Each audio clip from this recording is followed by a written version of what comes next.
Red state Democrat senators now, they're not afraid to support. They're actually for President Trump's nominees. The midterms are looming. 6 Senate Democrats voting for Mike Pompeo to become Secretary of State or for Richard Grenell as U.S. ambassador to Germany. You can see them right there. They include Heidi Heitkamp, Bill Nelson, Joe Manchin, and more. They're all up for re-election. This as former Republican presidential nominee. He is a current Senate candidate. He's Mitt Romney. He's praising President Trump's first year in office, saying, quote, his first year is very similar to things I'd have done my first year. The things he actually has done have been better than I expected. Let's bring in Steve Forbes, Forbes media chair and editor-in-chief. First, your take on the Senate Democrats. Nothing like a re-election to refocus their minds from never Trump to we love Trump until at least after November. That's what all of that's about. And especially Senator Tester of Montana, after he trashed the nominee for VA in a total smear. Turns out all the things he said were lies. He's especially going to be hugging Trump now. That's astonishing. So, this is why people can't stand the swamp, this kind of behavior. Listen to President Trump as he went after Senator Tester. I'd like your reaction. Watch. We had a very interesting thing happen over the last few days. Senator John Tester of a really great place, Montana, what they said about this great American doctor, Ronnie Jackson. Tester started throwing out things that he's heard. Well, I know things about Tester that I could say too. And if I said them, he'd never be elected again. But now these red state Democrats, Steve, are coming toward Trump. I mean, will that work for them in the midterms? Only if the Republicans let them.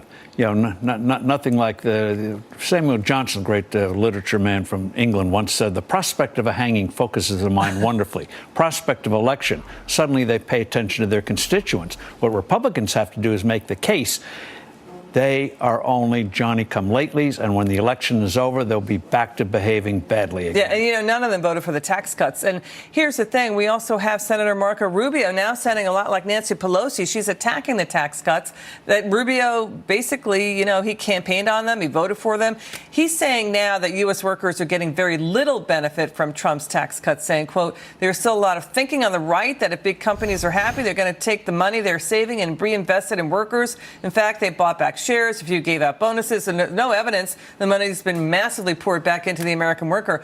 Okay, isn't it a little too soon because companies take time to build out new factories and plants, right? He's really jumping the gun here. Why is he doing this now? He wants to be the non-Trump in case Trump stumbles for 2020. Mitt Romney suddenly is hugging Trump because he could lose the primary in Utah for the Senate nomination there. So Romney's seeing the light.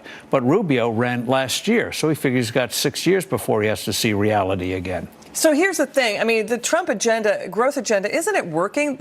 Isn't wage growth up in the 10-year highs and more? Well, wages are growing, but even more importantly for future wage growth, investment is growing. In the first quarter, even though the number came in a little low, if you look at business investment across the board, it was moving up. Double digits growth?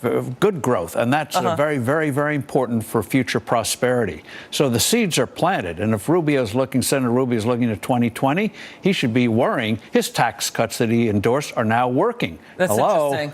So we have 520 companies now, 5 million workers getting, tax cut bonuses and much more. What is going on with the Republicans not bringing out their voter base and campaigning on tax cuts? Well, they call the Republicans the stupid party, and sometimes they try to live up to that moniker. And so they should be touting the tax cuts, but they also should be giving people some excitement for future tax cuts. Put out new proposals, cutting the payroll tax, cutting the capital gains tax, things that people can say, they delivered the first time, but if they can deliver more, get people excited. They're talking about retirement savings tax cuts related to that, right? They talk, but they got to put some exciting stuff on the table. You think they will? Well, they should, and maybe with the prospect of election, just as that's turned the Democrats into at least temporary Trump lovers, perhaps the Republicans. So you think tax cuts 2.0 is coming from the Republicans? Yeah, if they want to get reelected. That's the only way they're going to get reelected. You got to give something people to look forward to. And that they haven't done. Well, here are the Democrats. They're voting resist Trump and also the border clash. Is the border clash enough to, is that going to be a midterm winning theme for them? Not for the Democrats. People don't like illegals coming into the country. They may like immigration, but they like legal immigration. And the story you had previously about Canada, very telling. Canada has a real immigration policy. Time for us to get one, too. All right. Steve Forbes, come back soon. We love having you on. Smart Look forward stuff. to it, Emma. Okay. Thank you. Look at this story. Big Apple restaurants, they're in New York City. They're saying they're at a tipping point. What's going on? Record wage hikes. Restaurant owners now want City Hall lawmakers to let them levy a up to 5% surcharge on all restaurant diners to cover their expenses from liberal policies. We got a restaurant owner who says New York City law and the progressives here, they're forcing businesses like his to go under and have real problems. That's after this.